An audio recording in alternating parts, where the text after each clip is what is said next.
This is Nathaniel Cogley. And this is Eric Morrow. Welcome to this edition of Cogley and Morrow on Politics.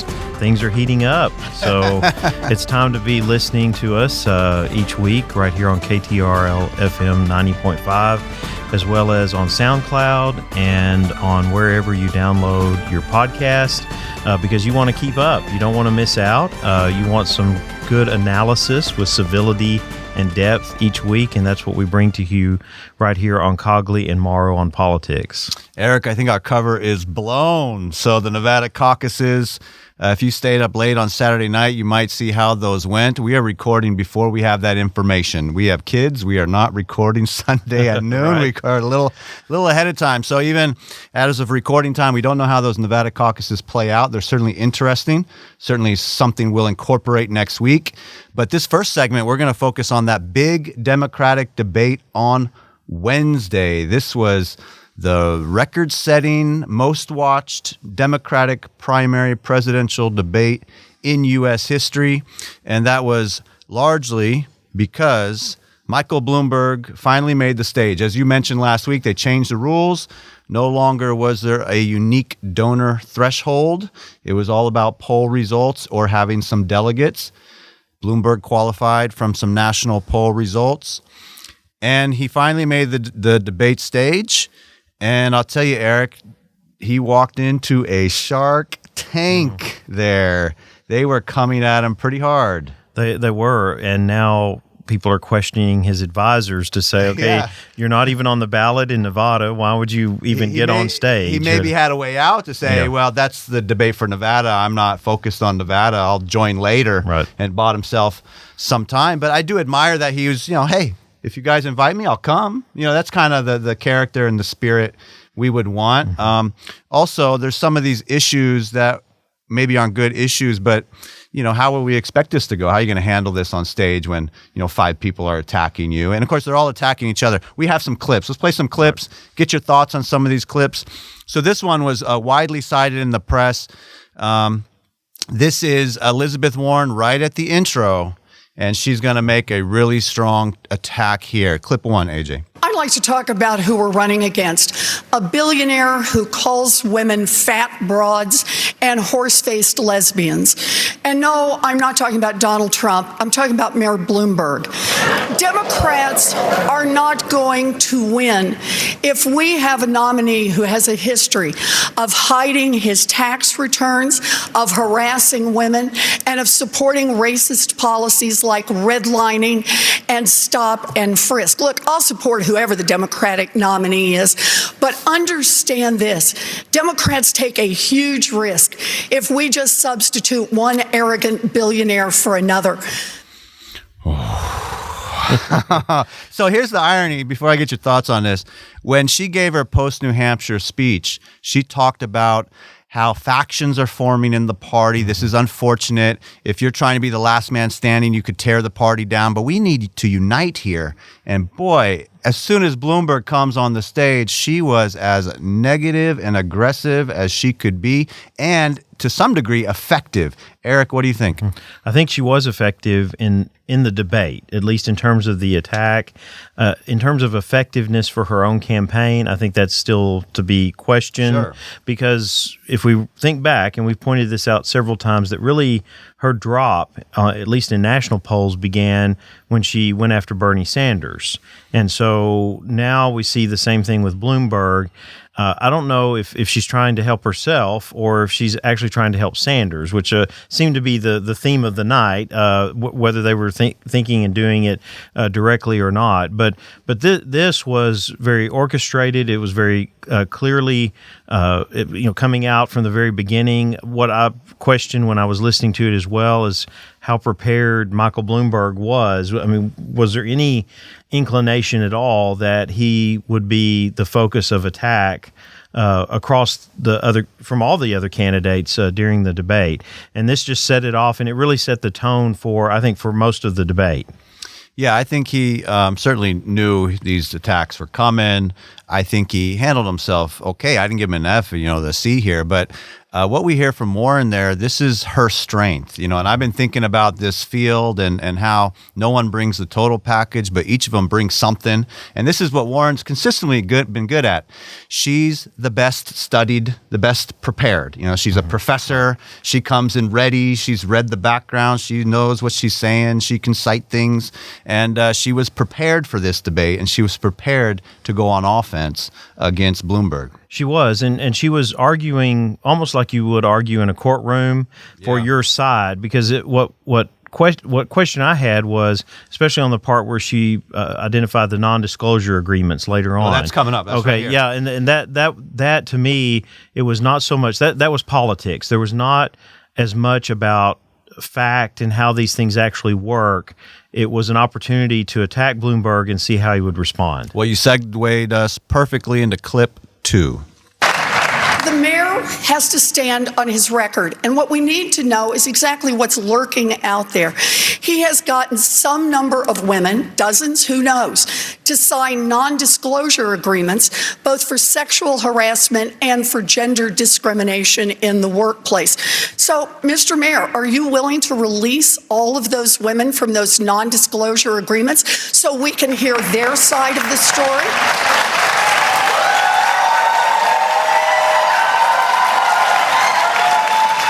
We have a very few non-disclosure agreements. How many is Let me that? finish. How many is that? None of them accuse me of doing anything other than maybe they didn't like the joke I told.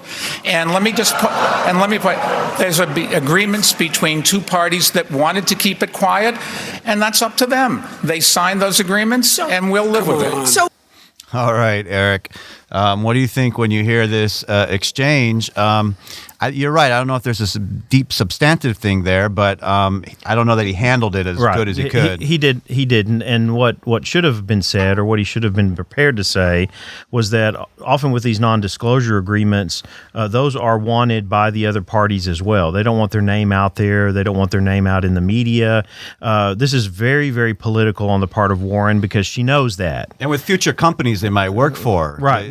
Yeah, it could cause injury and damage in other ways. In the business world. They may not want people to know how much they received in a settlement. Yeah. So there's a very good explanation. Bloomberg didn't give it. Warren was probably hoping that he would not, that he would be caught off guard on this one issue. But Warren would know that. Warren would know that non-disclosure agreements, there's a lot of complexity, and there's different sides to the story in terms of how they end up and what the different parties want. But this was a very clear political play by Warren to try to catch Bloomberg off guard, knowing that she's playing to an audience, especially a studio audience, where you're going to get that response, because she's casting it in this atmosphere of that has impacted the Me Too movement and many other things, knowing that you're going to get a response out of that. And that's going to play well on TV. It's going to play well to people who really don't know what non-disclosure agreements are about. Yeah, and I think Bloomberg was ready for some criticism about maybe some comments he had made in the past. I think he's the first to admit that the times have changed. He's changed with it. So maybe he admits he made some inappropriate jokes in the past, and he wouldn't do that anymore. But you're right. I think there's three audiences. There's one in the theater. They're Democratic activists who have been involved in this campaign for a long time and have favorites on stage there. And then there's the Democrats or the audience that's actually going to watch that debate, the whole thing. And then there's the casual voter who just might see some clips or headlines out of this thing, not actually watch the debate, So this played really well with that audience, but it threw Bloomberg off, because a businessman is not going to be pressured to release a non-disclosure agreement live on stage in a debate. It seems like for him, it seems like almost an inappropriate request. Aren't we supposed to debate policy for the presidency here? Sure. Well, and you notice Biden tried to jump in the end. Yeah. And he's had his own. He's had his own challenges and issues as well. And I think part of that was maybe the motivation to make sure that didn't get deflected back on him in some way, because now you look at this, you've got Biden not that we haven't seen Warren go after him. She doesn't need to at this point. Not right now, yeah. But Sanders, Sanders comments that he has made now. Now Bloomberg. This does play well among that activist group within the party, and I think she was trying to maximize the impact of that. It really shows what a threat to the nomination the rest of the group feels he is, because this is headed into the Nevada caucus and then the South Carolina primary. He's not even competing in those. Right. And yet he was the source of attack, or he was the focus of their attacks when he wasn't even competing in the next two states. The person who rises to the top is the threat that people try to bring down. And the fact that it was focused on him, not necessarily Bernie Sanders, who's sitting there getting the most votes and looking set up for the next couple states, that's very interesting that they felt like he was such a threat. And they're like, we're very anxious to get him on stage and have him in that moment and make him on the defensive. Right. Ron Brownstein in The Atlantic wrote a great article about this week. In fact, he's had several that have just been right on target the last few weeks. And the focus was on how they went after the wrong person. That all the other candidates had so much of a focus on Bloomberg now that he was a part of the group on stage, really because of his political past, becomes a target for the ideas and the views of certain of the candidates. But now that he's there, now that they can go after him, and really the impact is that it shielded Sanders. Even though he had some very direct questions were asked of him, it wasn't too long with his answers that direction was shifted away from him and to the other candidates. Yeah, and Warren is basically making the case, you made this mistake, so you should never be president. And Bloomberg saying, look at the totality of what I've done in my life. Look at the totality of what I bring to the table. So Warren did land some blows on Bloomberg. I don't think they're knockouts, but everyone kind of says he's kind of, landed some blows. They weren't knockout blows. I do, however, think Bloomberg handled Sanders much better. In fact, the person on the stage that engaged with Sanders most effectively was Bloomberg. And I think that's kind of lost in some of the media. So we have a clip here about Sanders questioning whether or not billionaires should even exist. And we see this back and forth between Bloomberg. Clip 3, AJ. Senator Sanders, what did you mean that you don't think they should exist? Tell you what I mean. What did that mean? We have a grotesque and immoral distribution of wealth and income. Mike Bloomberg owns more wealth than the bottom 125 million Americans. That's wrong. That's immoral. That should not be the case when we got 500,000 people sleeping out on the streets, when we have kids who cannot afford to go to college, when we have 45 million people dealing with student debt. We have enormous problems facing this country, and we cannot continue seeing a situation where in the last 3 years, billionaires in this country saw an $850 billion increase in their wealth. Congratulations, Mr. Bloomberg. But the average American last year saw less than a 1% increase in his or her income. That's wrong. Mayor Bloomberg, should you exist? I can't speak for all billionaires. All I know is I've been very lucky, made a lot of money, and I'm giving it all away to make this country better. And a good chunk of it goes to the Democratic Party as well. Is it too much? Have you earned too much money? Has it been an obscene amount of money? Should you have earned that much money? Yes. I worked very hard for it, and I'm giving it away. All right. Thank you. All right, Eric. So we see Bernie Sanders' attacks on Bloomberg were less of, you have this mistake or unfortunate thing that you did that I'm going to take you down with. It's more of this big structural economic class warfare, something a socialist might go after, the whole concept of someone like Bloomberg with billions of dollars attacking the whole concept of how much wealth he has versus average people. What do you take when you hear that exchange there? Well, I think it directed listeners to then look at Bloomberg and wait for his answers and not really to analyze what Sanders was actually saying. Because if you analyze what he's saying, no matter where you are on the political spectrum, if you understand the history of our country and the links of a representative democracy with an economic system that's based on capitalism, some of the things that he's saying are very dangerous.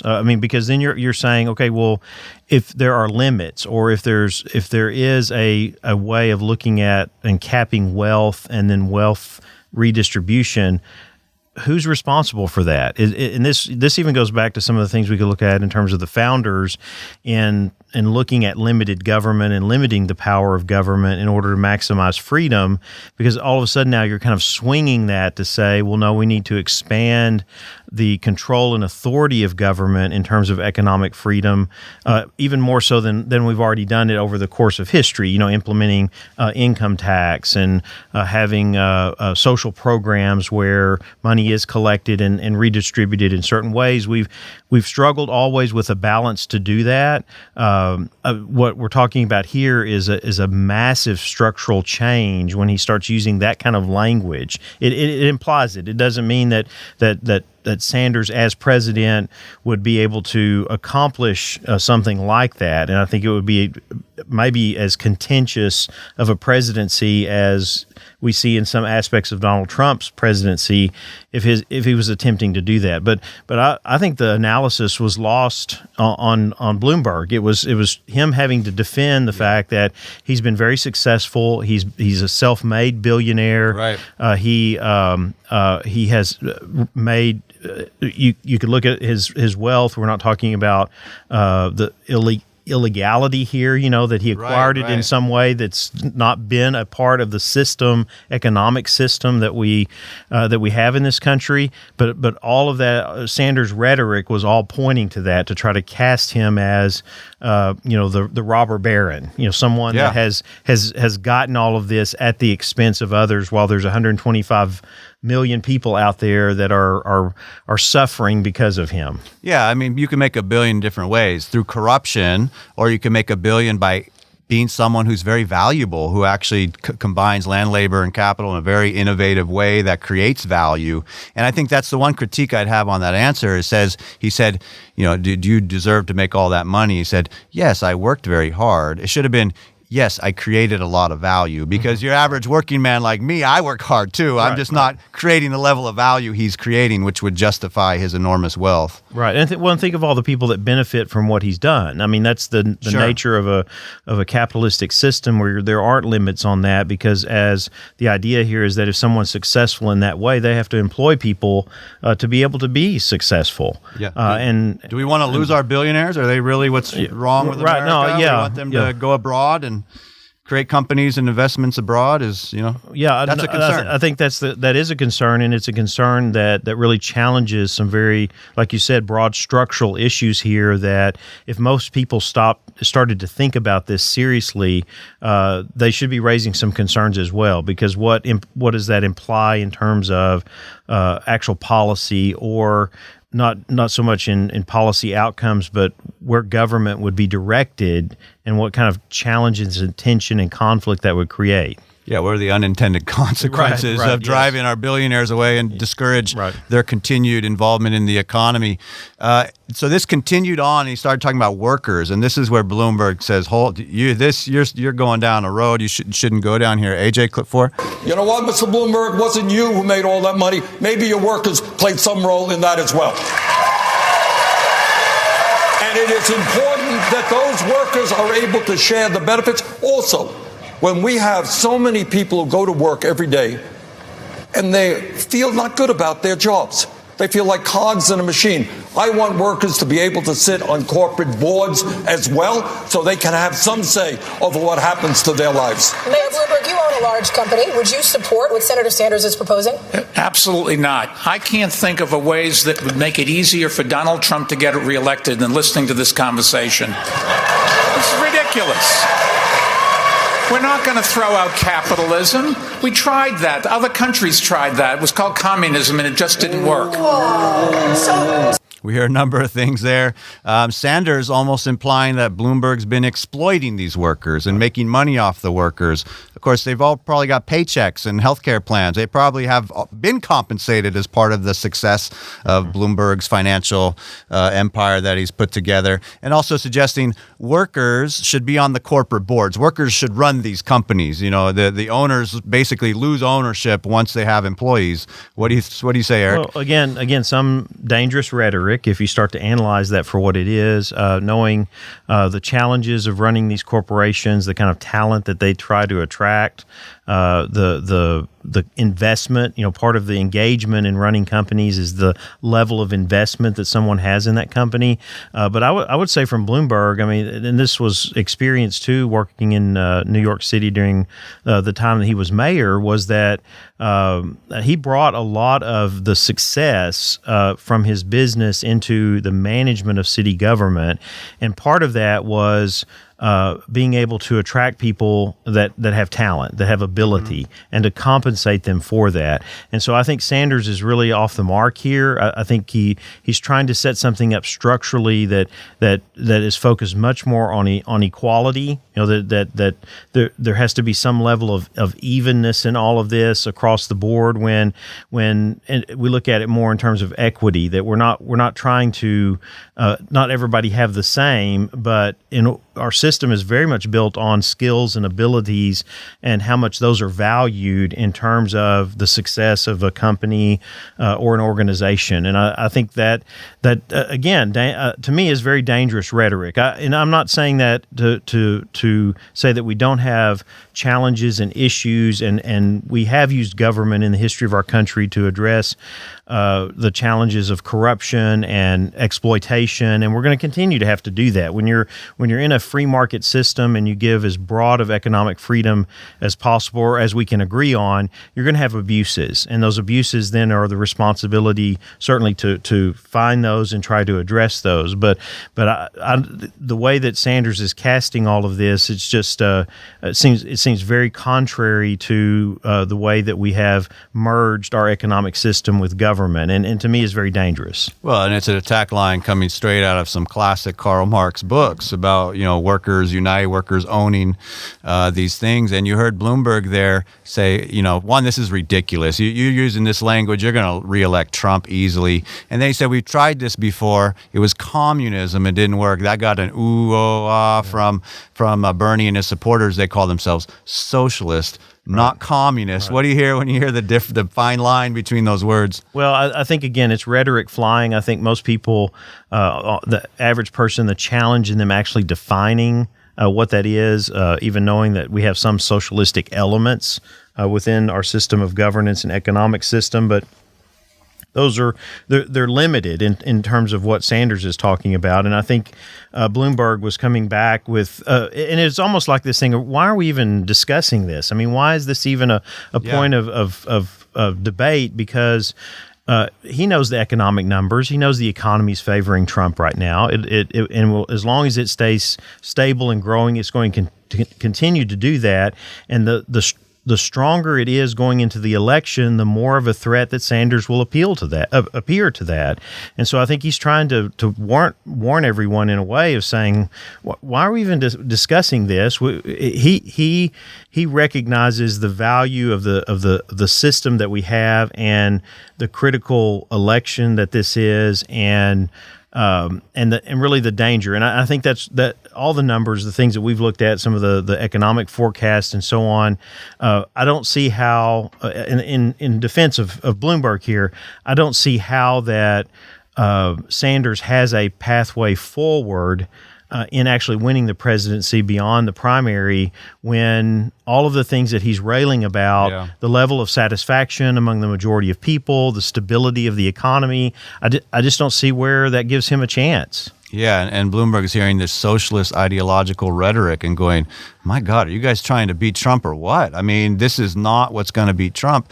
And of course, everything's step by step. They're not trying to beat Trump yet. They're trying to be the nominee first until you get to that point. So attacks on Bloomberg weren't the only one. There was a lot of criticism from all 6 of them were going after each other to some degree. I picked out another clip. There were a lot to choose from, and I couldn't choose them all. Right. But this was one where Buttigieg and Klobuchar, 2 campaigns that you have to take seriously at this point. I mean, Buttigieg coming from mayor of South Bend up into performing very well in Iowa and New Hampshire. Klobuchar surviving to this point and then outperforming expectations both in Iowa and then New Hampshire. They're both kind of competing for that space, the space of the establishment moderate wing. When Biden falls apart, they're there to try to take that space, and they're competing for that space. And what we're going to hear earlier in the week, Amy Klobuchar in an interview didn't know the name of the Mexican president off the top of her head. I would say that's actually kind of hard because they have a 1-term limit in Mexico, so it's always changing, you know. But Buttigieg came at her with that right on the stage, and this is clip 5, AJ. But you're staking your candidacy on your Washington experience. You're on the committee that oversees border security. You're on the committee that does trade. You're literally in part of the committee that's overseeing these things. And we're not able to speak to literally the first thing about the politics of the country to ourselves. Are you trying to say that I'm dumb, or are you mocking me here, Pete? This is a race for president. If winning a race for Senate in Minnesota translated directly to becoming president, I would have grown up under the presidency of Walter Mondale. This is different. All right. So young Pete Buttigieg in his 30s suggesting Senator Klobuchar in her 50s, maybe doesn't have the knowledge or the resume to be president. He is the one with the great judgment, and there she's a senator from Minnesota, and here he was kind of mocking the idea of a senator from Minnesota.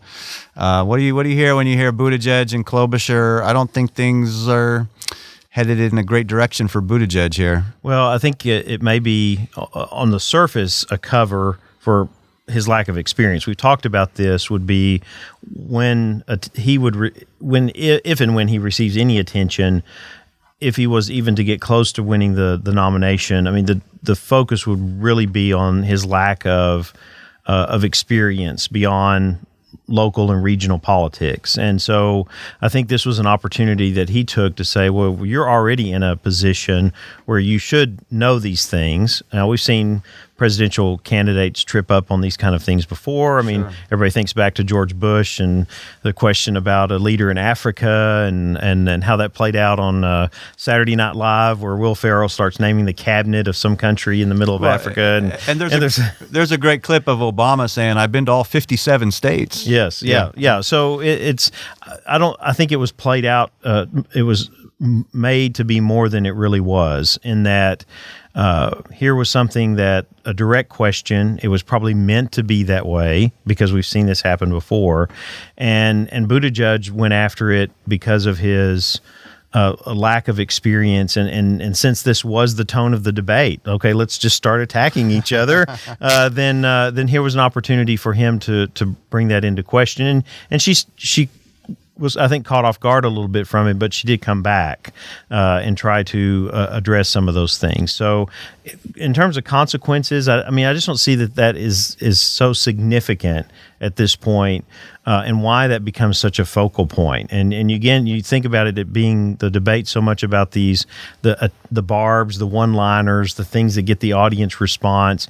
It's not about substance. It's not about going deep in terms of policy and looking at those things critically in terms of what the country either needs or needs to be sustained. Well, it is dangers for the Buttigieg campaign. He's gotten so far. He's the best debater on that stage. He's so clever and witty. But, at some point, now that this is going to move very fast, I don't know that he'll be able to keep up, and the idea that he's the one based on his level of experience and, he's clearly annoying Klobuchar here. She feels like she's a very accomplished individual. She was a prosecutor in Minnesota, has been a 3-term senator. She's won her elections very easy.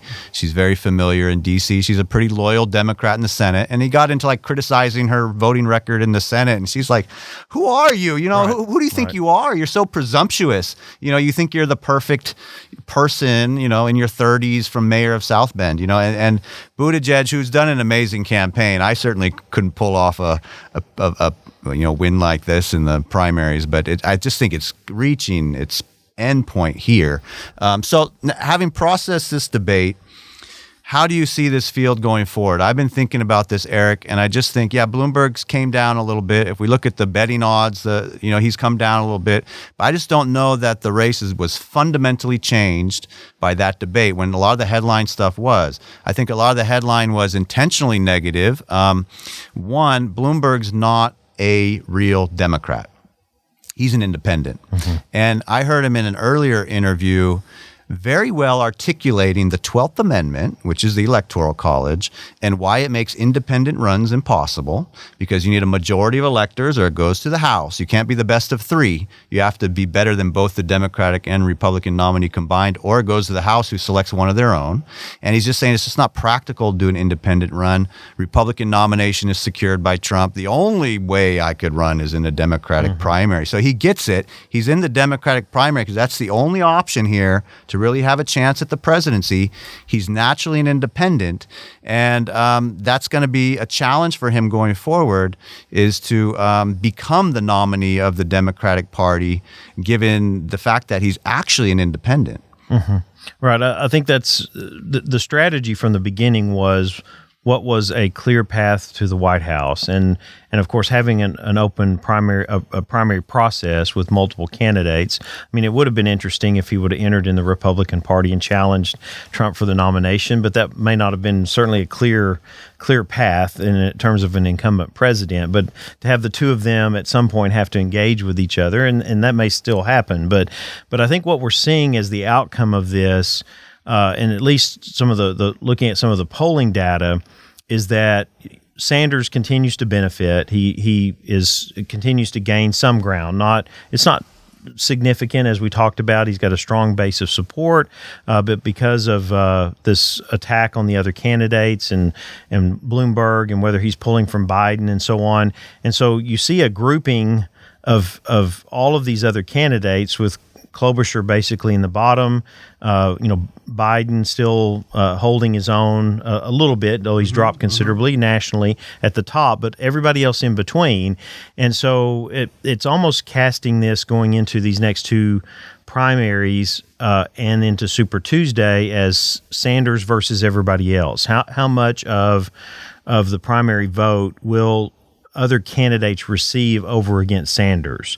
And so we still a forecast for a brokered convention is still, the way that the mix is. So now all the debate is some people are joining me on that. Yeah, right? well, but the question is coming out because there's a lot of questioning going on the news cycle and on some of the radio broadcasts or programs that I listen to, and the question is asking people if Sanders goes into the convention with the largest number, not the majority, but the largest number, should he be given the nomination? And you're getting people saying basically that the way they ask in the debate, and that I think is where the challenge is now. But what impact will that have on the forthcoming primaries? Will people be thinking about it in that way, and then meaning, okay, well, either one response is Sanders is in the lead, so vote for Sanders.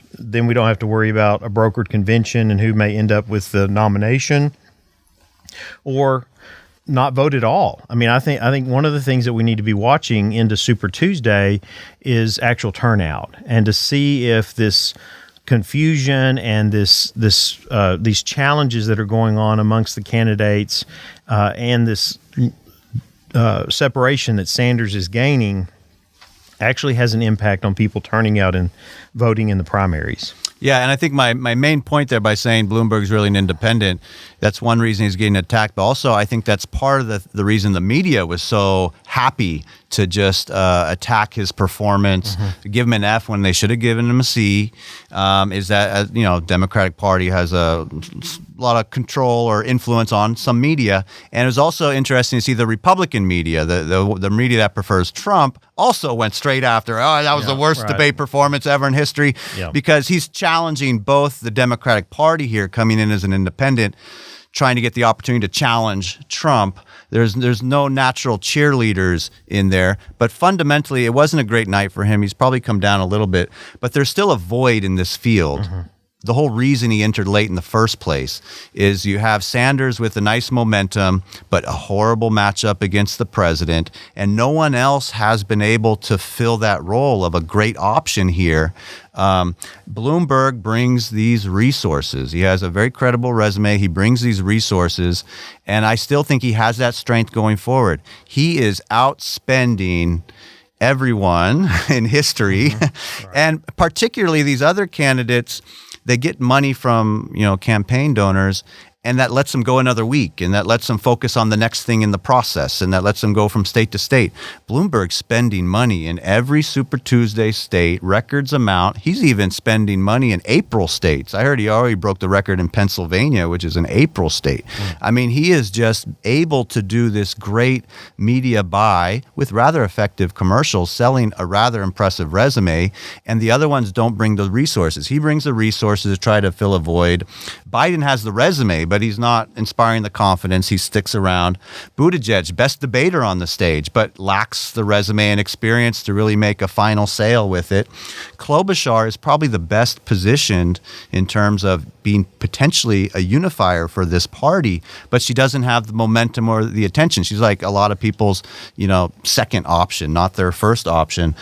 Sanders has this great socialist movement that's very impressive in young people, but it is just a horrible matchup, and it's fundamentally big things that might be dangerous that people will pause before they want to buy into. And Warren is the best studied. She's the professor on the stage. She's studied. She's ready to go, but is she someone that can unify this party? I'm not sure. I just don't know that the dynamics change. We still have this really divided field where everyone has a strength, but no one is the obvious choice. Right. And I think that's why we need to be watching going into Super Tuesday to see not only, like I said, turnout, but does that change any at all as well? I mean, we're seeing in some ways this short term, and it could be very well short term, because we could see some changes in between Sanders and the rest of the pack. Bloomberg was on this trajectory going up that has leveled off a little bit in some ways, but I think that's the question going into this: is there going to be anybody else that's going to jump out of that pack, or is this going to be the norm going through primaries on into April and May? Yeah, and actually this is going to be the closest turnaround in debates for the whole cycle.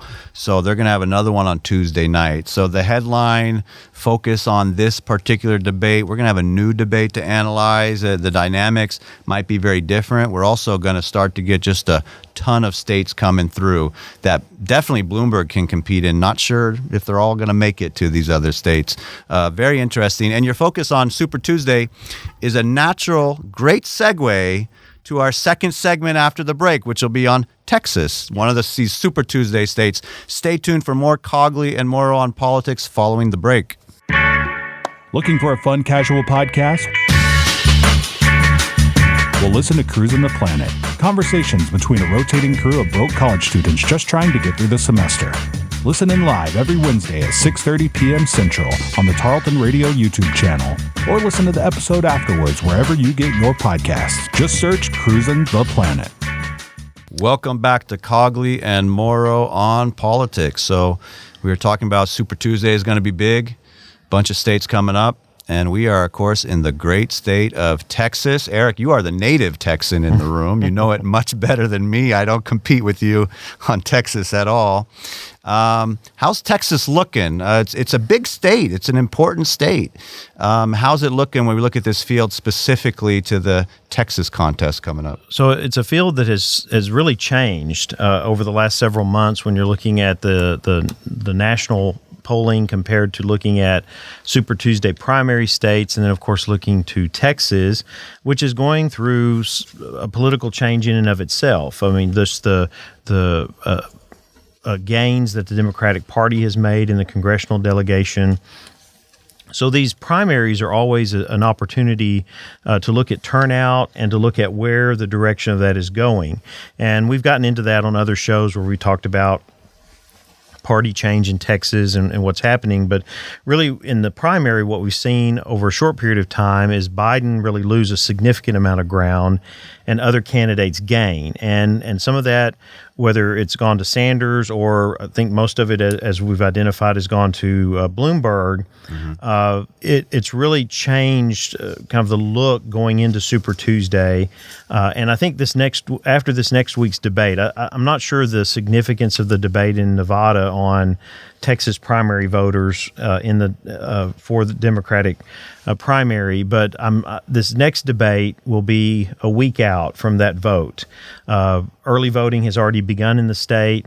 The thing that is a prize for Texas, and that's why it is so significant, and this is why Bloomberg early on ads, just going for the last several months, is because Texas awards 228 specific delegates that are identified by candidate, and then another 34 undesignated. So 228 pledged candidates, and then another 34 that are unpledged candidate or delegates to the primary, to the convention. If I could just add, these are the nuances that are going to be incredibly important if we're headed to a brokered convention. Which delegate is pledged versus unpledged on that first ballot? So and what's the significance of that is sometimes not so much on it starts with the first ballot, but if this moves to a second ballot and delegations start to then shift, because this is what you see within those delegations, which maybe remind us a little bit of the caucus process but it's where those delegates then can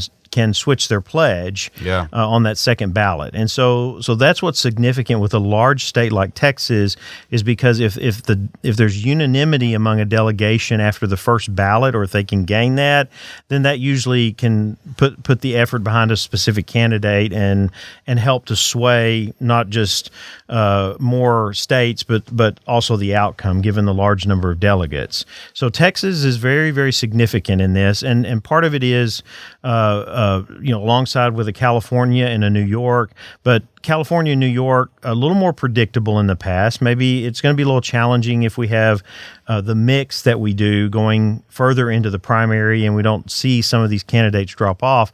But Texas is one of those that's really in play, and we've seen that in the numbers. We've seen just within the last 3 weeks, Biden drop into second place in the state, where going into this next week and leading up to the primary, Sanders has gained a little bit, but really not that much. And so he's in the lead in the state among, at least in terms of the percentage of people that are identifying and will vote for Sanders. So I want to ask you about Sanders, because this Texas went for Hillary Clinton last cycle. It was not a Sanders state. Certainly Sanders is consolidating the left, but does he have like a limit to what he's capable of here in Texas? It is, and that is, even with his lead, it only amounts to about 26% of those pledged delegates.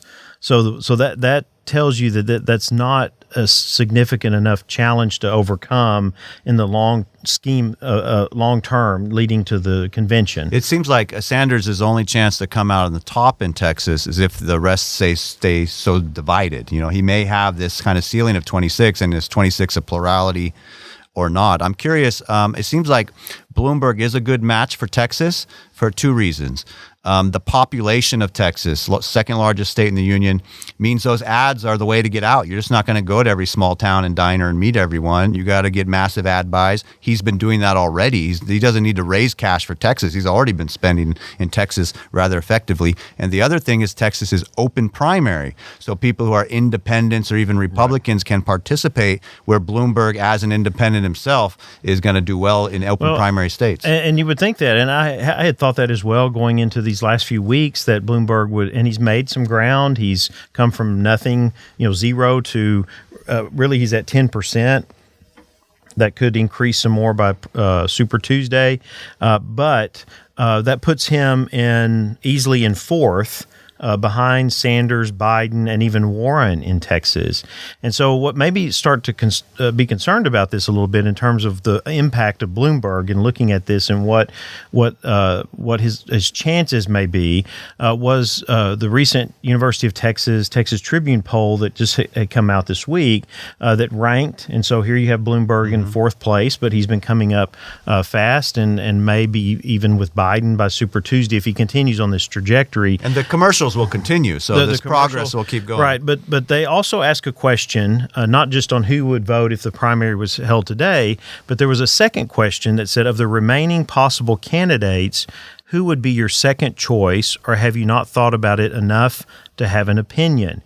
And it was very interesting that 23% of the respondents said Elizabeth Warren, and 16% said Bernie Sanders. And so what made me look at this a little bit was the impact of Bloomberg overall. And not that he's showing where he is in the overall state polling in terms of the top 3 or 4 candidates, but as a second choice, where are respondents leaning? And so that makes me a little bit concerned that the impact, he's not getting the impact that he wanted in Texas, that the strategy that he has, it's had some effect, but at least in terms of polling at the moment, it's not having the impact that could propel him where he'd want to end up would be like in the top 1 or 2. The second choice question is a very good one because the field narrows and consolidates and people sometimes end up on their second, third choice. This just doesn't concern me too much to see Elizabeth Warren number 1 as the second choice because that's a lot of Sanders people saying, well, second choice would be Warren, but Sanders ain't dropping out. Right, He's got the money, the movement. So the fact that Warren is this hypothetical second choice that those people will never have to go to doesn't concern me. It looks like Bloomberg's coming up 4th here, not the worst position. Right, it is. I mean, what it shows, if you look at it in terms of delegates, he's right now on track to get about 50 delegates. Sanders at about 80 of the pledged delegates for the state. So that's certainly significant because that's even with Biden in the primary. We've been concerned about where Biden may end up after South Carolina if he falters. Would his campaign continue? If that happens, will that support switch to a Bloomberg behind a Sanders and a Warren in a state like Texas? Well, all of a sudden, if you combine Biden and Bloomberg, you have 100 delegates, and so a lot of this is very much in play. It's so very close, and it's all going to depend on how many of these candidates are still in the race come Super Tuesday. I do think Texas is a race between Sanders with nice, solid, loyal support and Bloomberg. Can he catch up through these ads in big open primary state like Texas? I want to ask you a question about Pete Buttigieg, who's had a great campaign. He's on the map. He's got a thing. He's going to come here. Eric, I just think his opportunities in a state like Texas, which is socially pretty conservative, is limited. And I'm going to talk about a topic no one wants to talk about. Pete Buttigieg is openly gay with a husband. People have talked about his numbers aren't as well in African-American communities where that's their sentiment is a little more conservative in that community. And sentiment is a little more conservative in Texas, in these rural communities. I'm not saying whether or not this should affect anyone's vote. I'm saying it just might when Buttigieg tries to go to the South and the Midwest and say, hey, vote for me for president. Is his biographical fact that he's openly gay with a husband, is this a limitation on other parts of the USA just building this coalition? I think it is. I think that's why his campaign was focused early on in making, being successful in Iowa and New Hampshire, knowing that, okay, if he can build on that success, that might roll into some of these other states, especially in the South, that, okay, people see him, they see what he can do, how he can speak. He's won a few primaries or been in the top 2. I'm not sure how that's going to work in terms of a strategy. It seems like, at least in terms of polling, that he is very far in the back, that he's just above Klobuchar, who's not even registering in some southern states in terms of any kind of percentage of vote. Sure. And so I think this is going to be very much a challenge for his campaign, especially you put the amount of money that Bloomberg is spending, you put the residual of what Biden still has. the strength of the supporters of a Bernie Sanders or an Elizabeth Warren, and that combined with these issues where he's moving into a part of the country that is more socially conservative, and this is going to be a factor, and that's just too much to overcome. And it's interesting doing radio. I mean, no one even wants to bring it up. They talk about, well, he's a mayor. He's a mayor. Right. But there's another thing, and he's impressive in some ways. He's so clever and witty on that debate stage. So Amy Klobuchar being limited, she's from Minnesota. I would just say Minnesota's also a Super Tuesday state, so she'll have something to celebrate on Super Tuesday. So anyway, Eric, as we're headed into this situation going forward, what are some final thoughts you have on the race in Texas and beyond? Well, I think we're going to all be anxiously watching, or at least we will, because we're really into politics. Otherwise, we wouldn't do a show every week. But we're going to be looking at that debate. How will the tone change this next week, and where will the focus be? Is it going to shift to Sanders? I would see somebody like Biden still going after Bloomberg because that's the segment of vote that he needs. Will Warren and Sanders, because you remember Warren is maybe facing a last stand here if she doesn't have some success in the next couple of primaries into Super Tuesday. So I think that the next debate, I think that's critical. And then the next part of it is just the ramp up to Super Tuesday and what the impact is going to be, because in one day, the dynamics of this race can change dramatically. Depending on how all of these, because we could really say this is a national primary. It's enough states across the country that give us sampling with enough demographic groups to show the possibilities that each candidate will have. Yeah, and I'm looking forward to seeing if Biden survives. I've never been big on this campaign, and I think at some point he's going to have to pull out. And his last gasp here for success is South Carolina. He still thinks he can do well. But boy, if he loses that, that's embarrassing for him. He may not even want to go in there and lose it.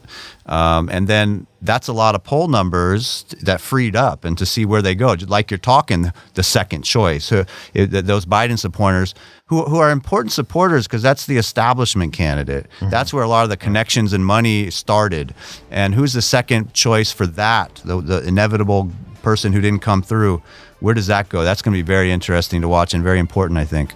Yes, it will be, and so we'll encourage everyone to engage with that, to watch that debate, to vote, either early voting or on Super Tuesday here in Texas, and to listen to us each week here on Cogley and Morrow on politics to get analysis as we navigate this primary process. All right, and we got our past episodes up, podcasts throughout. We have our Facebook page. Come and like us. Thanks so much for listening to us this week on Cogley and Morrow on Politics. We'll be back next week with a fresh episode here on 90.5 KTRL.